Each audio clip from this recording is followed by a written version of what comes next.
여러분 안녕하십니까.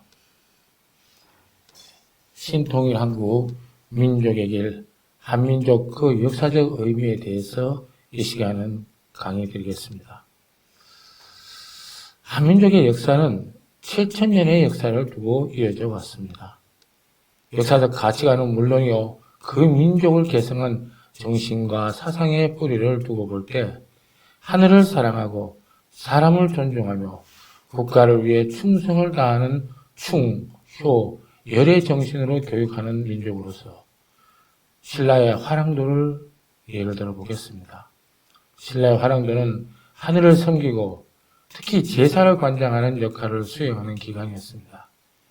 젊은 사람으로 길러진 양승소를 만들어서 수많은 나라가 생성되고 없어진 이 과정이 있지만 한민족의 생성과 성장의 배경에는 여타 국가의 생성 과정과는 다른 어떤 선택과 오래 계획된 배경적인 역사 노정을 거쳐서 오늘날의 대한민국이 탄생할 수 있었으며 이제 새로운 시대적 과업을 이어받아서 재창조하기 위한 시대적 소망으로 신통일 한국이 대두되고 있음을 상기하면서 오늘 지향하는 목적을 살펴보도록 하겠습니다.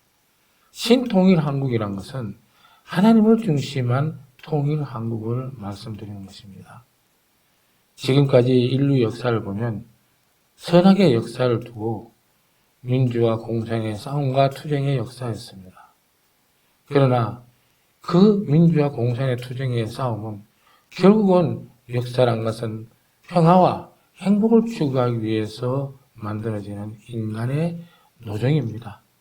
저희 신통일 한국은 그러한 역사의 인간적인 개념과 인간적인 사상과 마음이 들어간 것이 아니고 하나님을 중심한 신을 중심해서 이 역사를 세계 인류가 만들어가고 하나의 공통된 역사로 만들어가자는 문선명 총재님의 그 유혹과 뜻을 받아서 신통일 한국을 새롭게 생성시키고 발전시켜서 후대에 남길 수 있는 귀중한 역사의 산물로 남기기 위해서 이 시간 마련해 보았습니다.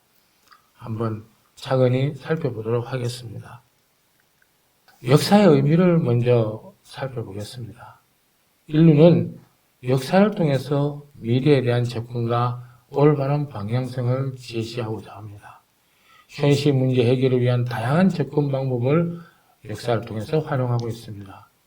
그 중에 세 가지 접근 방법을 이 시간에는 다뤄볼까 합니다.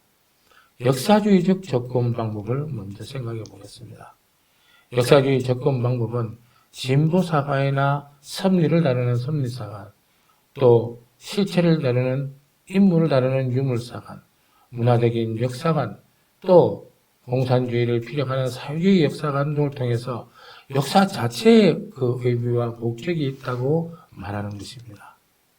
반면에 철학자 칸트의 접근 방법을 보면 인간이 그 목적을 부여한다고 합니다. 즉 다시 말해서 역사 자체에는 어떠한 목적이 없지만 인간을 통해서 역사가 만들어진다는 것을 말하는 것이죠. 경험론적 접근 방법도 칸트의 접근 방법과는 다르지 않습니다. 이 역시 역사란 것은 경험적 사실들의 총화일 뿐이다. 따라서 그 역사의 목적은 없다라고 말하는 겁니다. 이처럼 칸트의 접근 방법과 경험론적 접근 방법은 동일한 접근 방법이라고 볼 수 있습니다. 그러나 역사주의적 접근 방법은 칸트의 접근 방법과 경험론적 접근 방법보다는 다양성이 있고 또 세분화적으로 나눠진다는 것을 알 수 있습니다. 역사 자체에는 목적이 없지만 진보사관이나 섭리사관, 유물사관, 또 문화사관 등 여러 가지 사관을 통해서 역사를 날개 쪼개어서 확인해보고 알아볼 수 있다는 것입니다. 이처럼 역사는 다양성과 혼동 속에서 질서를 발견하고 해법을 찾기 위한 목적으로 활용됩니다. 인류의 미래상을 확립하고 역사의 올바른 방향성을 제시하기 위해서 현실 문제의 방안을 도출해보고자 역사는 발전되고 또 생성되고 있는 사실을 알 수 있습니다. 새로운 역사가는 오늘날 시대의 필요성을 느끼고 있습니다. 과거의 역사는 선악의 투쟁의 역사이기도 하지만 자기 국가마다의 이타적인 관계에 의해서 역사는 생성되고 만들어집니다. 그래서 인류 역사는 통일성을 요청하게 됩니다. 민족과 국가의 통일성 물론이고 종교의 통일성과 문화의 통일성이 존재하지만 이러한 통일성은 보편성이 결여된다는 것에 문제가 있습니다. 공산주의 유물상에 대한 올바른 대안과 제시도 어려운 입장인 것을 생각해보면 새로운 역사관은 종교와 종교의 통일, 민주와 공산의 통일, 동서양 문명의 통일 사상과 가치관 통일을 통해 항구적인 평화의 한부모 중심 사상으로 나타나지 않으면 안 되는 것이죠. 새로운 역사관은 공산주의와 기독교 사회에 대한 문제를 극복하고 유물상한을 극복하면서 그 대안을 제시할 수 있어야 됩니다. 그럼 새로운 역사관은 어떤 것이 있는지, 무엇을 기준 삼고 역사관을 이끌어가야 되는지를 살펴보도록 하겠습니다. 이 역사관의 신통일한국은 한민족의 신통일한국의 역사관으로 출발한 문화와 종교 그리고 사상의 중심국가로 거듭나지 안 됩니다. 그렇게 거듭나기 위해서는 한민족의 의미가 무엇인지를 먼저 알아보도록 하겠습니다. 한민족과 한의 의미를 살펴보면 세계는 수많은 국가로 이루어져 있지만 한민족만큼 특별한 의미를 가진 나라는 아마도 없을 것입니다. 한민족의 한이란 뜻이 하나님 한 분의 하나님을 모시고 사는 하나의 한 분의 하나님을 모시고 사는 나라를 의미하며 인도의 시인 타고르는 동방의 등불을 고려하는 광명한 세계를 의미하며 모든 종교를 품고 화합과 평화를 이루는 포용의 정신과 더불어서 환인, 환웅, 황금의 삼신이 하나로 일치되신 하나님을 모시고 사는 하나님주의 사상이자 시온이자 뿌리인 것입니다. 하나님 중심한 평화세계를 지향하는 대한민국을 나타내는 뜻을 가지고 있으며 또 한편으로는 하나님의 인류 구원의 복귀를 위한 한의 심정을 상속받아서 하나님의 한을 이루어 드릴 수 있고 해방해 드릴 수 있는 소명의 뜻도 함께 지닌 민족음을 나타내는 의미도 담고야 되겠습니다. 한민족은 배달의 민족이라는 의미를 가지고 있습니다. 세계 어느 국가를 봐도 이렇게 다양한 언어와 문화와 다양성을 가진 나라는 없습니다. 특히 우리 민족은 예부터 흰옷을 즐겨 입는 배달의 민족이었습니다. 배달이란 뜻은 밝은 땅을 의미합니다. 어둠이 없고 죄악이 없는 성과 도의 밝음과 평화의 이상향을 뜻하는 것이기도 하죠. 이처럼 한민족은 배달의 민족이나 또 한의 민족이니 이런 다양한 문화적 말씀과 더불어서 문화적 차이가 다양성을 갖추고 있음을 알 수 있을 때 한민족이야말로 한민족 자체의 의미보다는 어딘가 모르게 뒤에서의 한민족을 돕고 협조하는 배경의 인물이 있음을 우리는 다시 한번 생각하지 않을 수 없습니다. 신통일한국은 3.1 민족 정신을 이렇게 보고 있습니다. 3.1 민족 정신은 단순한 민중혁명 운동이 아니고 한반도의 평화 통일을 위한 정신운동이며 신통일한국의 통일운동도 이러한 양심해방운동으로 출발해서 자유와 평등과 평화와 종교의 이념을 넘어서 전 인류가 함께 공생, 공유하는 통일의 길을 열어가고자 하는 것에 그 목적이 있습니다. 따라서 신통일한국은 분단 이전의 통일로 돌아가자는 것이 아닙니다. 보다 나은 미래를 향한 전진이며 민주와 공산 그리고 자유와 평등의 체제 중에서 보다 정의와 양심을 기반한 체제를 만들기 위한 비전을 제시하기 위해 출발되어진 것임을 잊지 말아야 하겠습니다. 역사의 의미 네 번째를 살펴보면 토인비의 문화사관을 잠시 살펴보도록 하겠습니다. 종교를 중심한 토인비는 4대 문명권이 이 인류의 역사를 중심으로 이끌어가고 있다고 말합니다. 첫 번째는 기독교 문화권이요, 두 번째는 이슬람 문화권이고, 세 번째는 힌두교 문화권이고, 네 번째는 불교와 유교의 문화권입니다. 이처럼 종교를 중심한 4대 문명권을 통해서 토인뷰가 말하고자 하는 것은 바로 이 네 개의 종교의 공통적인 사랑을 중심하고 인류가 온전히 사랑과 화합과 평화와 갈등이 없는 세계로 만들어가기 위한 목적이 가지고 출발하였지만 오늘날의 인류는 이러한 토인뷰의 문화사관에 맞춰진 문화가 되지 못한 것을 토인뷰는 가슴 아프게 생각하면서 이러한 문화사관에 대한 척도를 밝혀둔 것이 아닌가 생각합니다. 유물사관과 섭리사관에는 유사한 면이 있습니다. 역사라는 것은 어떠한 특정한 방향을 향해서 움직이고 있는 힘이 있습니다.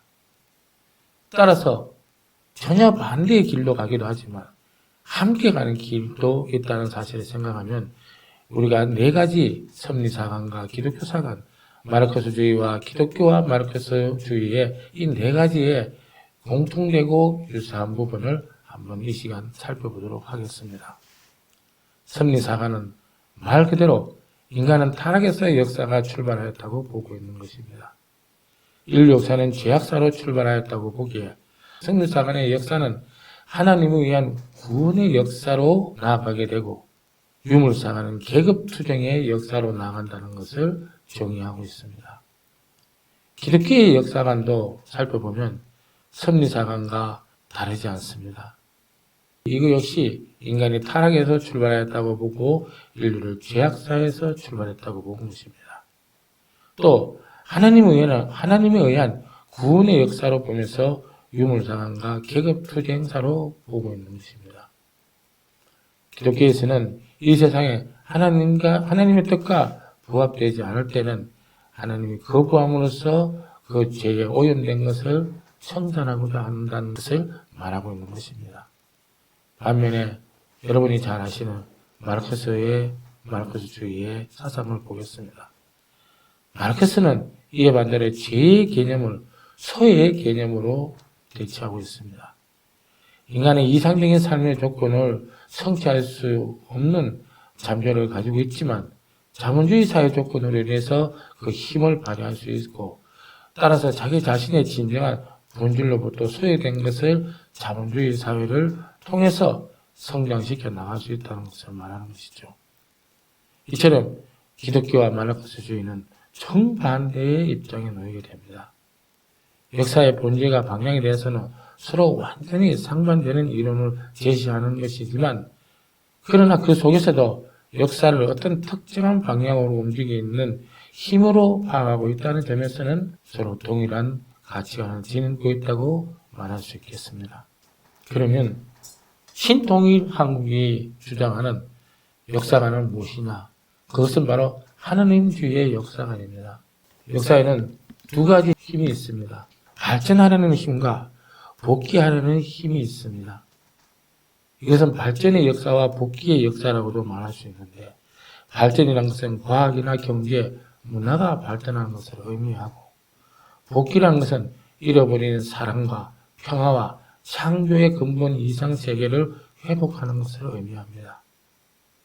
미래사회 역사의 변천 과정에서 발전의 법칙은 수수작용의 법칙뿐이라고 저희들은 말하고 있으며 전환의 법칙은 다른 세 가지 법칙을 합쳐서 말합니다. 여기에 세 가지 법칙이라는 것은 선악과 투쟁의 법칙이라고도 볼 수 있는 것입니다. 발전은 공통 목적을 중심으로 주체와 대상이 수수작용에 의해서 이루어지는 현상이지만 거기에는 상층과 대립이 나타날 수 없습니다.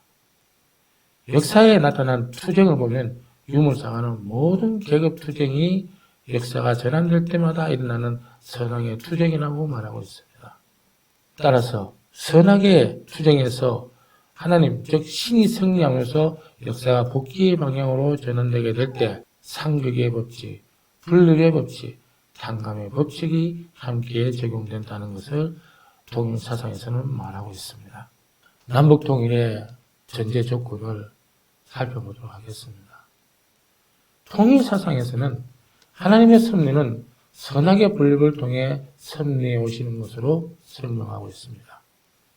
그러므로 한민족의 당면과제도 하나님의 섭리의 중심 국가로 있기에 남북 통일을 위해서는 먼저 지정학적 입장을 고려해야 하며 미국과 일본, 중국과 러시아의 이 사강이 한반도의 이해관계 속에 있게 되므로 이러한 역학적 관계를 어떻게 해결해 나가냐 하는 문제가 대두되기도 합니다. 이러한 사강 국가와 더불어서 하나님의 조국인 남한과 사탄의 중심 국가인 북한이 서로 대치하며 통일의 걸림돌이 되고 있는 이러한 문제를 시급히 해결해야 할 과제를 한반도는 안고 있는 것입니다. 조금 더 구체적으로 지정학적 의미를 살펴보면 민주국가인 미국과 일본, 그리고 공산국가인 중국과 러시아를 상대로 선악의 투쟁이 벌어지고 있습니다. 한반도는 이러한 중국과 러시아를 등에 진 북한을 상대해야 되는 입장에 놓여 있는 것입니다. 북한은 지금도 핵을 꾸준히 보유하고 있으며 세계 평화에 크나큰 위협이 되고 있습니다.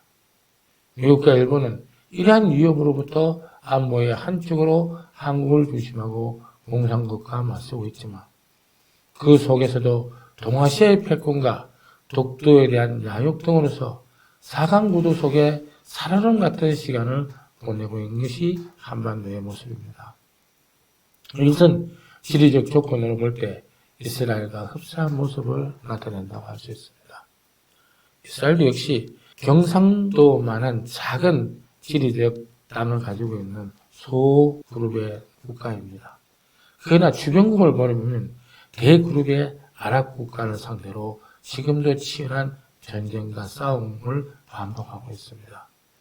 이러한 이스라엘이 그 강렬한 아랍 국가와 더불어서 싸움에서도 지지 않고 굳건히 성장 발전해서 세계의 중심 국가로 설 수 있었던 것은 이스라엘 자신의 준비와 책임도 중요하겠지만 그 배후에 하나님이 함께 하시기 때문에 지켜지고 성장 발전한다는 것을 생각해 보면 신통일 한국이야말로 한반도의 미래 성장과 발전을 위해서는 반드시 하나님과 더불어서 하지 않으면 안 된다는 것을 이스라엘을 통해서 알 수 있는 것입니다. 이러한 열강의 사강구조 속에 민족의 생존과 영원한 존립을 위해서는 무엇보다도 힘이 있어야 합니다. 여러분, 평화는 말로만 평화라고 해서 평화가 되지 않습니다. 전쟁으로 인해서 13만의 이상 가족과 국공포로로 아픔을 겪고 있는 이 한반도를 생각해 보십시오. 전 세계에서 유일한 분단 국가로 남아져 있는 사실만 봐도 힘이 곧 평화이자 번영과 행복의 척도가 된다는 것을 자명한 사실입니다. 민족이 분열된 것도 자주 국력이 약해서이고 통일 후 한반도의 영구적 평화도 또 정치적, 경제적, 군사의 자주력만이 이룰 수 있다는 사실을 생각해 볼 때 통일 후 이 한 민족의 위상은 전 세계의 중심 국가로 서기 위해서는 반드시 어떠한 힘이 있어야 합니다. 남북전쟁 이후에 남한의 자유민주주의 구축과 발전을 한번 살펴보도록 하겠습니다. 남한은 시장경제를 건국 이념으로 삼아서 경제적으로 풍요를 만들어 왔습니다. 북한 인민민주주의와 대치되는 자유민주주의 체제를 이루었으며 이런 민주주의는 냉전 체제의 완화에 따라서 정치와 경제가 자유와 민주화로 더욱 굳건히 발전해 온 바 지금 현재 한반도의 남한은 세계 5의 시장 경제를 이루는 결과를 맞고 있는 것입니다. 이처럼 남한의 자유민주주의는 성장과 발전을 통해서 행복과 또 미래에 지향하는 모습을 갖추고 있는 반면에 여러분이 아시는 북한의 민족주의를 살펴보겠습니다. 남한의 자유민주주의에 지향하는 반면에 북한은 근대 세계의 대표적 정치 공동체 단위인 민족을 구성하고 통합하고 민족 단위의 국가 형성을 위한 이데올로기 운동으로 만들어져 있습니다. 민족주의는 근대적 이데올로기이자 담론이라고 할 수 있습니다.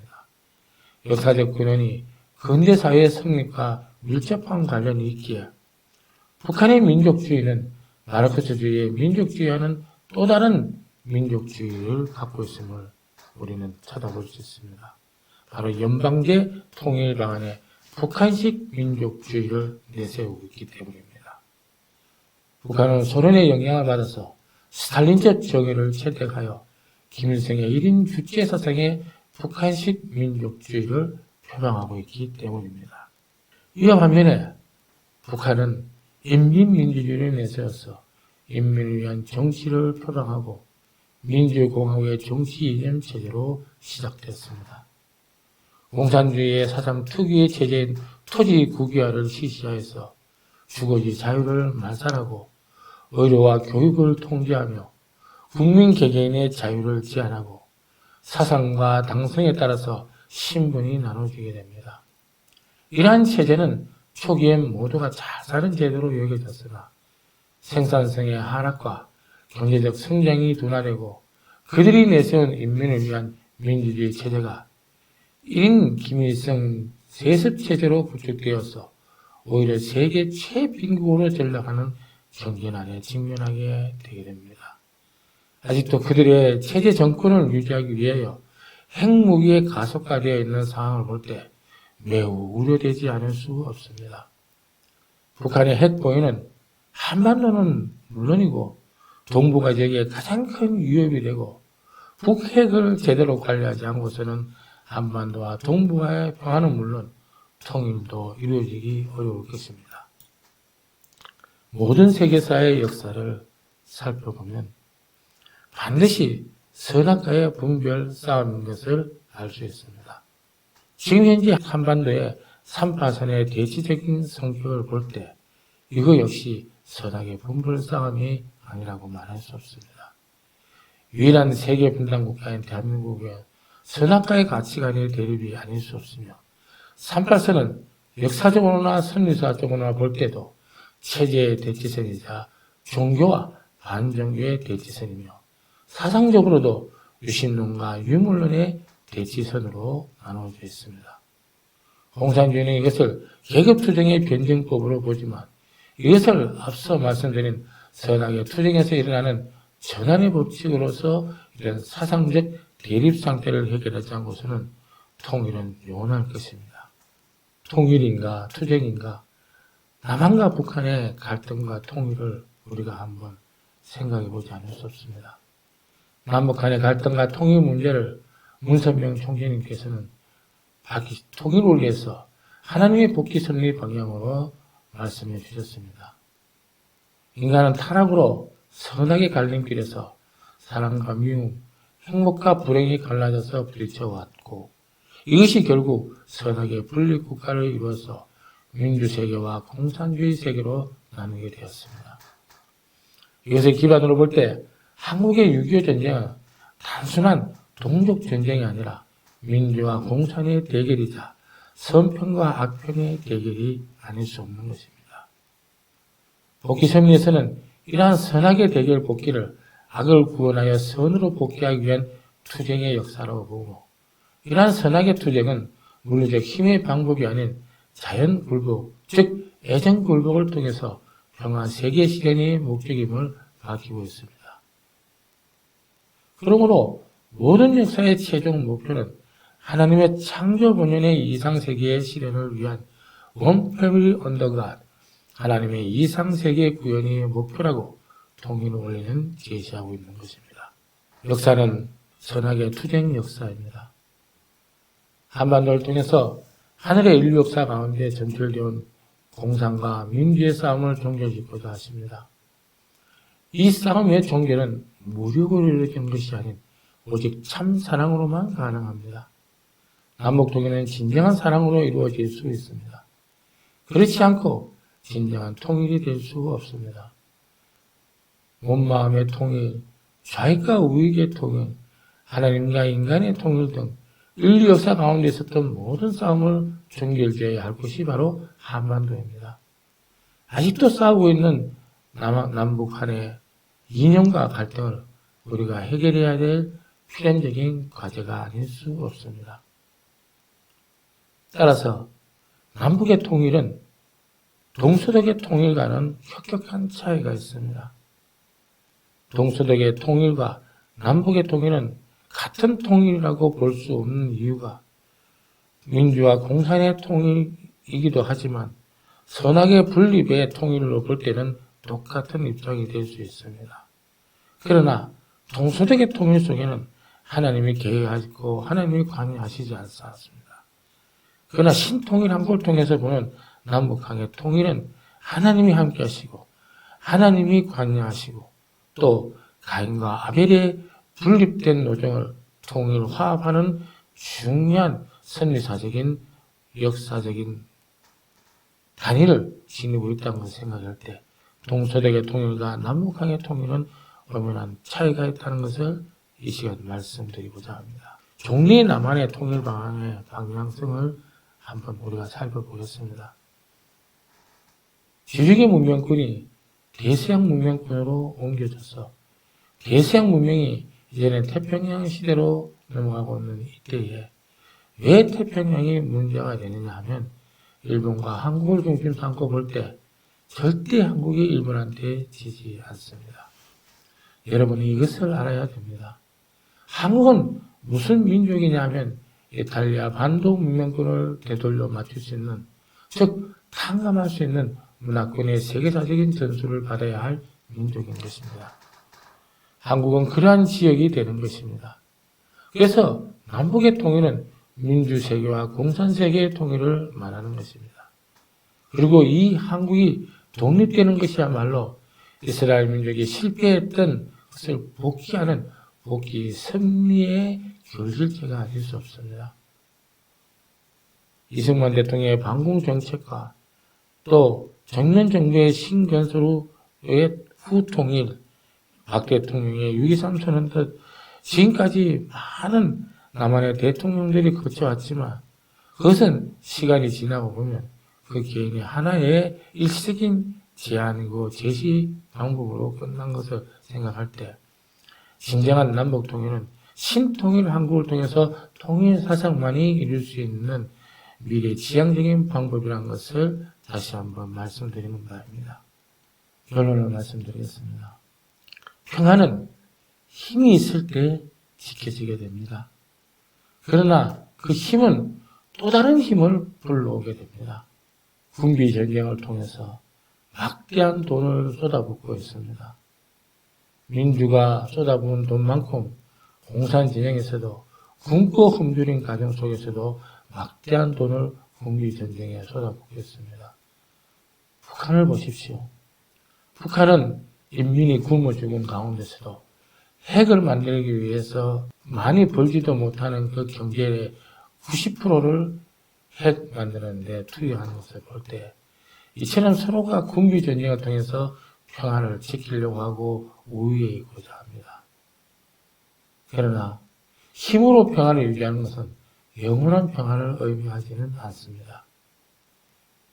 문선명 참부모님께서는 이것을 잘 알고 계셨기에 신통일 한국 건설을 통해서 하나님을 중심한 통일 미래 한국을 만들기 위한 새 출발을 해야 된다고 저희들에게 말씀하셨습니다.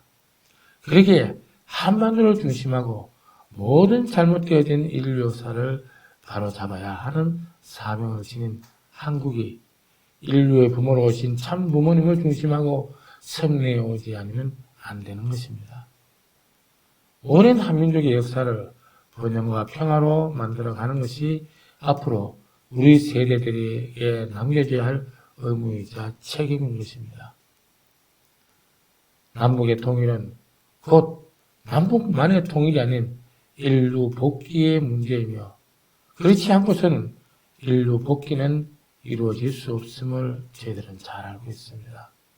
이것을 잘 아시는 문 총장님께서는 통일 사상을 통해서 참부모주의를 저희들에게 주셨고 이 하나님주의를 통한 참부모주의가 평화 통일을 이루어지기 위해서는 통일 사상과 통일 원리를 중심한 남북의 과제를 풀어나가서 비로소 이상 통일 국가를 세울 수 있다고 말씀하셨습니다. 이 강의를 경청하시는 경청자 여러분, 남북 통일이야말로 그 어느 통일과 비교할 수 없는 중차대한 모습이 아닐 수 없습니다. 21세기 한반도는 남북 통일의 당위성을 넘어서 대한민국이 세계 인류 국가로 도약해가는 중심 발판 국가로 설 수 있는 하나님이 준비하신 획기적인 나라의 모습이기 때문입니다. 통일의 필요성은 남북화합과 통일을 위해 노력했던 지난날의 성과를 짚어볼 때 이제는 지난날의 성과를 넘어서 하나님을 중심한 신통일 사상을 중심하여서 통일 사상과 참부모주의에 입각해서 세계 모든 인류가 서로 위하고 경천하고 애인하는 그러한 모습 속에서 좌익과 우익이 아닌 통일 사상을 중심한 모두가 함께하는 복귀된 길을 가지 않으면 인류는 파멸의 길로 이끈다는 사실을 다시 한번 상기해 주시기 바랍니다. 오늘 신통일 한국을 저희들이 이렇게 소리 높여 외쳐 부르는 것도 현재의 세계 국가에서 이루어지는 평화 이상주의 갖고는 이제는 그 한계점에 다다랐다는 것을 말씀드립니다. 이제는 세수는 새 부대에 담으라는 그 성경의 말씀처럼 신통일 한국을 통해서 하나님을 중심한 통일국가, 통일세계, 통일 이념을 이루어내지 않고서는 선악의 싸움은 영원할 것이고 공산과 민주의 화합과 통일은 아마 이루어지기 어려울 것입니다. 이것을 잘 아시는 문설명 선생님께서 저희들에게 제시해 주신 이 통일 사상과 통일 원리를 통해서 여러분이 이 한반도가 후대에 영원토록 성장하고 남아지게 되기를 간절히 소망하면서 신통일한국을 이 시간 말씀드렸습니다. 여러분 경청해 주셔서 감사드리면서 신통일한국을 통해서 여러분 후대에 영원히 여러분의 역사의 한 축으로서 여러분이 성공하시기를 간절히 소망드립니다. 경청해 주셔서 감사합니다. 고맙습니다.